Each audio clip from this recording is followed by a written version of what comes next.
وَإِنَّكَ لَعَلَى خُلُقٍ عَظِيمٍ. السلام علیکم ورحمۃ اللہ وبرکاتہ. نحمدہ ونصلی علی رسولہ الکریم. اما بعد فاعوذ باللہ من الشیطان الرجیم.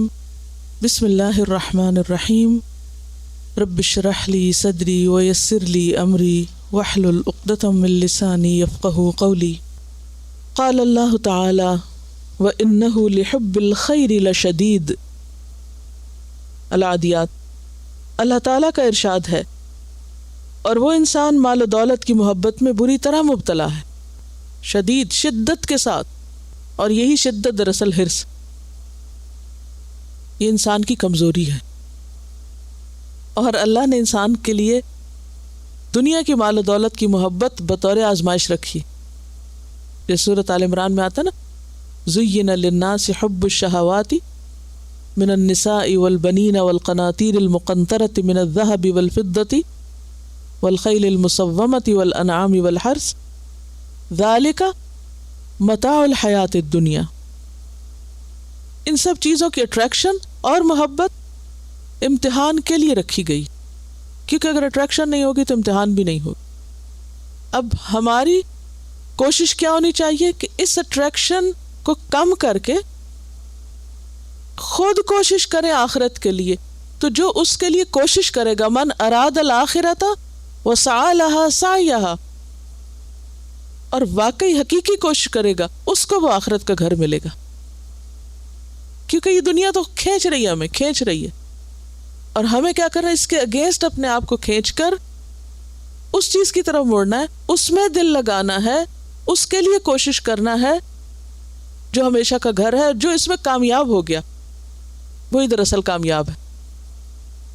آپ دیکھیں کہ بعض اوقات انسان چلتے ہوئے کہیں اٹک جاتا ہے نا، تو اگر انسان اپنے آپ کو نہ چھڑائے تو کیا ہو سکتا ہے؟ مثلا بعض اوقات پنکھے میں آپ کا مثلا دوپٹہ آ گیا، یا کوئی گاڑی میں آپ کا کپڑا باہر پھنس گیا، یا کسی اور. اب کیا کرتے ہیں آپ؟ چھڑاتے ہیں نا، کتنا زور لگاتے ہیں چھڑانے کے لیے. اور اگر نہ چھڑا سکے تو کیا کرتے ہیں؟ اپنے اوپر سے اتار کے پھینک دیتے، لے جاؤ لے جاؤ، میری جان چھوٹے. ایسے ہی کرتے ہیں. دنیا ہمیں اسی طرح اپنے اندر پھانس رہی ہے، کھینچ رہی ہے، لپیٹ رہی ہے. تو کیا کرنا ہوگا؟ یا تو چھڑا لیں اپنا آپ، یا پھر چھوڑیں اس کو اور اس کی طرف توجہ کریں جو واقعی نجات کی راہ. کیونکہ اگر دنیا کوشش سے حاصل ہوتی تو آخرت کوشش کے بغیر کیسے حاصل ہو سکتی؟ اس کے لیے بھی اتنی ہی شدید کوشش کرنی پڑے گی، اور آخرت سے بھی شدید محبت کرنی پڑے گی. کیونکہ محبت ایک ایسی چیز ہے نا جو انسان کے ہر جذبے پہ حاوی ہو جاتی، ہر چیز اس سے چھڑا دیتی. تو جب تک انسان آخرت کی محبت میں اسی طرح شدید نہ ہو جائے جس طرح وہ دنیا کی محبت میں شدید ہے، تو وہاں کے لیے ویسی کوششیں کر نہیں سکتا. آپ نے دیکھو کہ جس چیز کی آپ کے دل میں محبت ہوتی ہے، اس کو پانے کے لیے آپ آخری درجے کی کوشش کرتے ہیں، ہر ممکن کوشش کرتے ہیں. آخرت کی چونکہ وہ محبت نہیں ہمارے اندر، لہٰذا اس درجے کی کوشش بھی نہیں. ہم کہتے رہتے ہیں مگر اس درجے کی کوشش نہیں. تو ہمارے سامنے دونوں چیزیں، دونوں راستے ہیں. چوائس ہمیں دی گئی، انتخاب ہمارا ہے کہ نمبر 1 کیا اور نمبر 2 کیا ہے. عن انس قال قال رسول اللہ صلی اللہ علیہ وسلم یحرم ابن آدم وتبقى منه اثنتان الحرص والامل. رواہ احمد. سیدنا انس رضی اللہ عنہ سے روایت ہے کہ رسول اللہ صلی اللہ علیہ وسلم نے فرمایا، ابن آدم بوڑھا ہوتا جاتا ہے مگر 2 چیزیں اس میں باقی رہتی ہیں، حرص اور امید. یعنی انسان بوڑھا ہوتا جاتا ہے لیکن اس کا دل نہیں بوڑھا ہوتا، دل جوان ہی رہتا ہے. اور دل میں پائی جانے والی حرص و ہوس اور طمع وہ برقرار رہتی ہے. یعنی دنیا کی محبت ایسی چیز ہے جو بچوں سے لے کر بوڑھوں تک برابر، ہر ایج میں انسان کے لیے یہ مسئلہ باقی رہا ہے. ہر انسان اس کمزوری کا شکار رہا ہے.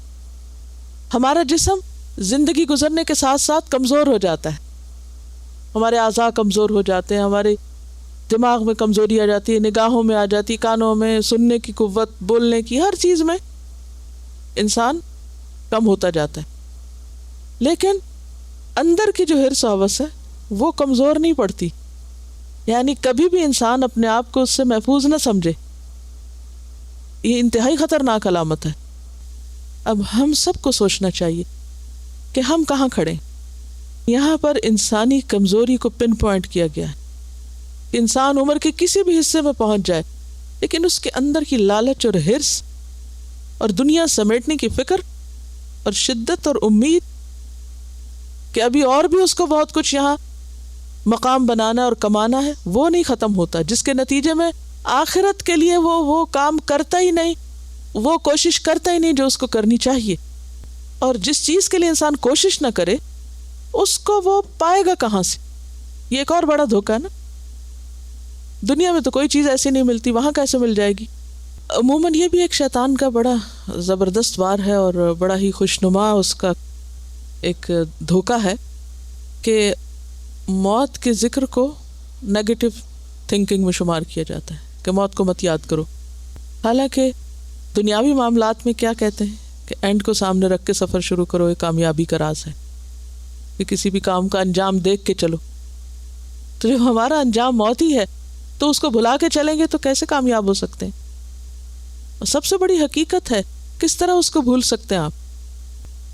اگلی حدیث ہے عن ابی ہریرہ رضی اللہ عنہ عن النبی صلی اللہ علیہ وسلم قال تعس عبد الدینار والدرہم والقطیفة والخمیصة ان اعطی رضی وان لم يعط لم يرضى. رواہ البخاری کتاب الجہاد والسیر. سیدنا ابو ہریرہ رضی اللہ عنہ سے روایت ہے کہ نبی کریم صلی اللہ علیہ وسلم نے فرمایا، اشرفی کا بندہ، روپے کا بندہ، چادر کا بندہ، کمبل کا بندہ ہلاک ہوا کہ اگر اسے کچھ دے دیا جائے تب خوش ہو جاتا ہے اور اگر نہ دیا جائے تو ناراض ہو جاتا ہے. دو طرح کے لوگوں کی بات ہو رہی یہاں پر. ایک وہ ہے جو خالصتاً مال کا بندہ، صریحاً کھلم کھلا کیا کر رہا ہے؟ مال کے پیچھے دوڑ رہا ہے. دوسرا کون ہے؟ جس نے اپنے اوپر ایک لبادہ اوڑھ رکھا ہے، اپنی حقیقت کو چھپا رکھا ہے. مسئلہ یہاں بھی وہی ہے، اصل میں اندر دل میں دنیا ہی کی محبت چھپی ہوئی ہے لیکن وہ ظاہر نہیں کرتا. ہاں وہ ایسے کام ضرور کرتا ہے کہ جس سے اس کو وہی مطلب حاصل ہو جو پہلا ڈائریکٹ دنیا کما کے حاصل کر رہا ہے. اس کا انداز براہ راست ہے، ڈائریکٹ ہے، اور اس کا کیا ہے؟ انڈائریکٹ ہے. لیکن اندر چور وہی چھپا ہوا ہے، محبت دنیا ہی کی ہے. لہذا ایسا شخص دین کے نام پر بھی وہ کام تو کرنا چاہتا ہے جس میں اس کو کوئی شہرت مل جائے یا اس کی دنیا بن جائے یا دنیاوی فائدہ ہو جائے، اور ان کاموں سے اس کو کوئی دلچسپی نہیں ہوتی کہ جس میں کوئی ناموری نہ ملے، کوئی شہرت نہ ملے. تو آپ صلی اللہ علیہ وسلم نے فرمایا، تعس عبد الدینار والدرہم والقطیفة والخمیصة ان اعطی رضی. ان اگر اعطی دیا گیا، رضی تو راضی ہو گیا. جب تک اس کو کچھ ملتا رہے، اسے دانہ ڈالتے رہو، وہ چگتا رہے، کچھ اس کو حاصل ہوتا رہے تو وہ تم سے خوش رہے گا، تمہارے ساتھ چلے گا. وَإِن لَّمْ يُعْطَ، اور اگر نہ دیا گیا، کیا؟ وہ جو وہ چاہتا ہے، لم یرضا، تو راضی نہ ہوا، وہ تم سے کبھی خوش نہیں ہوگا. وہ تم سے خوش صرف اس وقت ہوگا جب دین یا دنیا کے نام پر اس کو دنیا ملتی رہی، جب اس کی مرضی پوری ہوتی رہی. کیونکہ جو شخص خالص اللہ کی خاطر، صرف اللہ کی رضا میں کوئی نیکی کا کام کرتا ہے، اس کو اس سے کوئی غرض نہیں ہوتی کہ کہ کوئی اس کا شکریہ ادا کرے یا کوئی اس کی تعریف کرے یا خوشامد کرے یا اس کو کوئی بڑی اہمیت دے. وہ ہر حال میں ویسا ہی رہتا ہے. کوئی اس کا شکریہ کرے تو بھی نہ کرے تو بھی وہ جو کر رہا ہے وہ کرتا رہے گا. لیکن جس شخص کے دل میں دنیا کی محبت ہو وہ صرف اس وقت تک عبادت کرتا ہے, اس وقت تک دین کی خدمت کرتا ہے جب دین سے اس کی دنیا کی ضروریات پوری ہوں یا دین سے دنیا حاصل ہوتی رہے. اور جہاں دین دنیا کے راستے میں رکاوٹ بنے تو وہ سب سے پہلے کس کو چھوڑتا ہے؟ دین ہی کو بیچ ڈالتا ہے, دین ہی کو چھوڑ دیتا ہے. ہاں وہ کتنا بھی بڑا کوئی نیکی کا کام کر رہا ہو. اور نماز, کئی لوگوں کو آپ نے دیکھا ہوگا ان کی اگر دعا قبول نہ ہو تو کیا کرتے ہیں؟ نماز چھوڑ دیتے ہیں, صدقہ خیرات چھوڑ دیتے ہیں اور نیکی کے کام چھوڑ دیتے ہیں. اور ہاں اگر اس کی دنیا ٹھیک چلتی رہے تو پھر وہ خوش رہتے ہیں کہ ہاں اب بالکل صحیح ہے. آپ کو یاد ہوگا وہ ایک شخص کا واقعہ کہ جو اسلام لایا اور اسلام لاتے ہی کیا ہوا؟ مال جاتا رہا اور اس کی ہر چیز تباہ ہو گئی, آنکھیں جاتی رہیں. تو اس نے کیا کہا؟ میں نے اس دین میں کوئی خیر نہیں پائی, اور واپس پلٹ گیا. تو کچھ لوگ دین کی طرف آتے ہیں اور اگر آتے ہوئے ان کو دنیا کا کوئی فائدہ مل جائے تو بڑے خوش ہوتے ہیں کہ دین بڑا اچھا ہے, یہ ساری دین ہی کی برکتیں. اور اگر ان کی کہیں آزمائش ہو جائے تو وہ کیا کرتے ہیں؟ پلٹ جاتے ہیں, چھوڑ دیتے ہیں اس راستے کو. جبکہ اللہ تعالیٰ اپنے راستے پہ چلنے والوں کو خوب خوب آزماتا ہے کہ کیا یہ واقعی میری خاطر آئیں یا کچھ اور پانے کے لیے آئیں. اور جو خالص ہو کر اس بھٹی سے تپ کے نکلتا ہے اور پھر بھی جڑا ہی رہتا ہے چاہے کوئی بھی قیمت اس کو دینی پڑے, وہی پھر اللہ کا پسندیدہ ہوتا ہے. اسی لیے انبیاء علیہ السلام پر شدید آزمائشیں آئیں, جو ان کے ساتھی تھے ان پر بھی شدید آزمائشیں آئیں, لیکن وہ اس رستے سے ایک انچ بھی نہیں ہلے. ہاں منافقین کا یہ طریقہ ہوتا تھا کہ جب کوئی مشکل وقت آتا تو وہ کیا کرتے؟ ساتھ چھوڑ دیتے, گھر بیٹھ رہتے. جیسے جنگ تبوک کے موقع پر سورۃ التوبہ میں آپ نے پڑھا, اور دیگر مواقع پر بھی. جنگ احد میں بھی وہ اپنا لشکر لے کے الگ ہو گئے. تو فی قلوبہم مرض کی بات جو قرآن نے کی ہے منافقین کے بارے میں, سب سے پہلی بیماری وہ یہی ہے کہ ان کے دل میں دنیا کی محبت. تو دنیا کی محبت رکھنے والا انسان نہ اپنا خیر خواہ ہوتا ہے اور نہ کسی اور کا ہوتا ہے. اسے صرف ایک ہی چیز سے غرض اور لالچ اور حرص ہوتی ہے, اور وہ اس کی دنیا ہوتی ہے. اسے وہ کسی قیمت پہ نہیں چھوڑ سکتا. لہذا جو شخص اس خصلت کا مالک ہو وہ اللہ اور اس کے بندوں کی نظر میں کبھی محبوب نہیں ہو سکتا, کیونکہ اس کا لالچ کھل کے رہتا ہے. یہ مطالعہ حدیث سے ایک کوٹیشن ہے. حضرت عبداللہ بن عباس کہتے ہیں کہ رسول اللہ صلی اللہ علیہ وسلم کے بعد جس کلام سے مجھے سب سے زیادہ فائدہ حاصل ہوا وہ امیر المؤمنین علی ابن ابی طالب کا ایک خط تھا. انہوں نے مجھے لکھا, بسم اللہ الرحمن الرحیم, آدمی ایک ایسی چیز کو پا کر خوش ہوتا ہے جس کو وہ کھونے والا نہ تھا, اور ایک ایسی چیز کو کھو کر غمگین ہوتا ہے جس کو وہ پانے والا نہ تھا.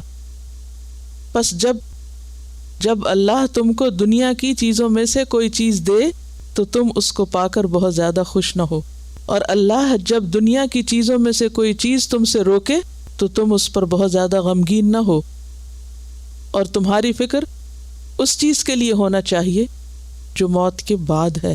والسلام. کیوں نہ خوش ہو انسان بہت زیادہ دنیا کی کسی چیز کے ملنے پر؟ سب چیزیں جانے والی, کچھ بھی باقی رہنے والا نہیں. ہر نعمت آزمائش ہے, امتحان ہے, اور کوئی بھی چیز جو چلی گئی وہ اپنی ہے ہی نہیں, وہ تو جانا ہی تھا. اس کو کس نے کہا تھا وہ ہماری؟ اس کا اصل مالک تو کوئی اور تھا, اس نے لے لی. جب تک اس نے ہمیں دینا چاہیے دی, جب لینا چاہیے لے لی, اور لینے پر بھی اگر ہم نے صبر کیا تو اجر لکھ لیا. یہ تمام چیزیں ضرورت کی حد تک تو ٹھیک ہے, لیکن اس سے آگے دین کی خدمت کے لیے نہیں ہے.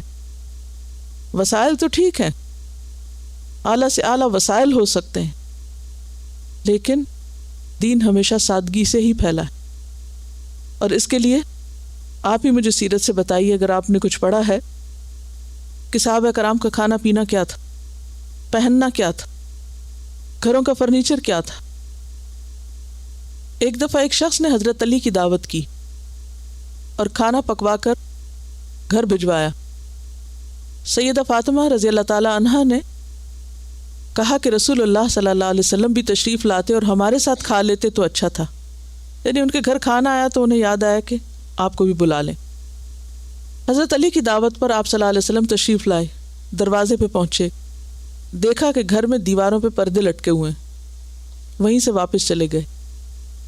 حضرت علی نے واپسی کی وجہ دریافت کی، فرمایا وما انا والدنیا وما انا والرقم، مجھے دنیا سے کیا لگاؤ اور اس کی آرائش سے کیا واسطہ۔ نبی صلی اللہ علیہ وسلم کے پاس ایک دن کسی نے کم خواب کی قبا بھیجی، یعنی آپ کے لیے ایک ڈریس بھیجا، آپ نے پہن لی، پھر کچھ سوچ کر اسے اتار دیا اور حضرت عمر کے پاس بھیج دی۔ حضرت عمر روتے ہوئے آئے، عرض کی کہ آپ نے جو چیز ناپسند کی وہ مجھے عطا کر دی۔ آپ نے فرمایا میں نے استعمال کے لیے نہیں بھیجی، فروخت کرنے کے لیے بھیجی ہے۔ چنانچہ حضرت عمر نے 2000 درہم پر اسے فروخت کر دیا۔ ایک دفعہ کسی نے ایک مخطط جوڑا بھیجا، آپ نے حضرت علی کو عنایت فرمایا، وہ پہن کر خدمت اقدس میں حاضر ہوئے تو آپ کے چہرے پر غضب کے آثار پیدا ہو گئے۔ حضرت علی کہتے ہیں کہ میں واپس آیا، میں نے پھاڑ کر اپنی بیوی میں تقسیم کر دیا، یعنی دے دیا ان کو۔ آپ نے مہر کے لیے، اسٹیمپ لگانے کے لیے ابتدا میں سونے کی انگوٹھی بنوائی، تقلید میں صحابہ کرام نے بھی سونے کی انگوٹھیاں بنوا لی۔ آپ ممبر پہ بیٹھے، انگوٹھی اتار کر پھینکی اور آپ نے فرمایا اب میں کبھی اسے نہیں پہنوں گا۔ صحابہ کرام نے اسی وقت اپنی انگوٹھیاں اتار کر پھینک دی۔ آپ نے جس طرح سادگی کو اختیار کیا، اہل و عیال کو بھی وہی کہا، اور پھر صحابہ کرام جو کچھ آپ کو دیکھتے تھے ویسا ہی کیا کرتے تھے۔ حضرت عمر نے ایک ریشمی کپڑا، ایک حلہ، اسے بکتے ہوئے دیکھا تو عرض کیا یا رسول اللہ صلی اللہ علیہ وسلم، اگر آپ یہ کپڑا خرید لیں تو سفراء کی آمد اور جمعے کے موقع پر استعمال کریں۔ آپ نے فرمایا یہ وہ پہنے جس کا آخرت میں کوئی حصہ نہیں۔ ابو بردہ کہتے ہیں کہ حضرت عائشہ نے ہمیں اونی کپڑے کا ٹکڑا اور موٹے کپڑے کا تہبند دکھایا اور فرمایا نبی صلی اللہ علیہ وسلم انہی 2 کپڑوں میں تھے جب آپ کی وفات ہوئی، یعنی وہ کپڑے آپ کی وفات کے بعد دکھائے کہ یہ پہنتے تھے آپ۔ اور یہ اس وقت کا عالم ہے جب پورا عرب پیننسیولا مسلمانوں کے پاس آ چکا تھا، یعنی نبی صلی اللہ علیہ وسلم کی وفات سے پہلے اسلام ان ساری جگہوں پر مدینہ سے عدن تک پھیل چکا تھا۔ ہم نے لوگوں کو امپریس کرنے کے لیے ان کے مقابلے پہ چیزیں بنا لی اپنی دولت کی وجہ سے، لیکن اس کا دین سے کیا تعلق؟ دین کو اس سے کیا فائدہ پہنچا؟ ہم نے کیا عزت پائی؟ کتنے لوگ اس سے مروب ہو کر مسلمانوں کی عزت کر رہے ہیں۔ یہاں تم نے بہت بڑی بڑی بلڈنگز بنا لی ہیں اپنے ملکوں میں، مسلمان ملکوں میں لوگ تفریح کے لیے جاتے ہیں، کیا ایک بھی مسلمان ہو کے لوٹتا؟ اگلی حدیث، عن انس قال قال رسول اللہ صلی اللہ علیہ وسلم یحرم ابن آدم وتشب منہ اثنتان الحرص علی المال والحرص علی العمر، رواہ ابن ماجہ کتاب الزہد۔ سیدنا انس رضی اللہ عنہ سے روایت ہے کہ رسول اللہ صلی اللہ علیہ وسلم نے فرمایا آدمی بوڑھا ہو جاتا ہے اور 2 چیزیں اس میں جوان ہوتی جاتی ہیں، ایک مال کی حرص، دوسری عمر کی حرص۔ یہ 2 چیزیں مزید انسان کے اندر جڑ پکڑتی جاتی ہیں، لیکن کیا اس حرص سے عمر بڑھ جاتی؟ کیا اس حرص سے مال مرنے کے وقت فائدہ دیتا ہے، انسان کو موت سے بچا لیتا ہے؟ ہرگز بھی نہیں۔ اس کی علامت کیا ہوتی؟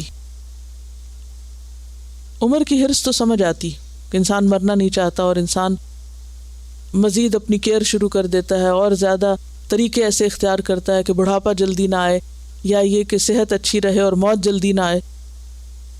اور حرص بھی یہ کہ کس نیت سے، کیا کوئی مزید خیر کے کام کرنا چاہتا ہے، مزید عبادت کرنا چاہتا ہے، یا یہ کہ مزید دنیا کی ان نعمتوں سے جو جمع کر رکھی ہیں مزید فائدہ اٹھانا چاہتا ہے کہ زیادہ عرصے تک یہ میرے ہی پاس رہیں، کسی اور کے پاس نہ جائیں۔ اس کی ایک بڑی مثال یہ ہے کہ بعض اوقات لوگ ریٹائرمنٹ کے بعد جب کہ اپنی اتنی ذمہ داریاں نہ بھی رہتی ہوں تو مزید اور جابز کرنے لگتے ہیں، مزید مال اکٹھا کرنے لگتے ہیں، اور وہ وقت جو زندگی کے آخری پہر میں اب عبادت میں استعمال ہونا چاہیے تھا، مزید آخرت کی تیاری، کیونکہ اسی کی طرف رخ ہے، اس میں لگنا چاہیے تھا، اس کی بجائے دوسروں کی دنیا بنانے میں لگتا ہے، دوسروں کی، اس لیے کہ انسان کی اپنی ضروریات تو محدود ہی ہوتی ہیں۔ سبحانک اللہم و بحمدک، اشہد ان لا الہ الا انت، استغفرک و اتوب الیک۔ السلام علیکم و رحمۃ اللہ وبرکاتہ۔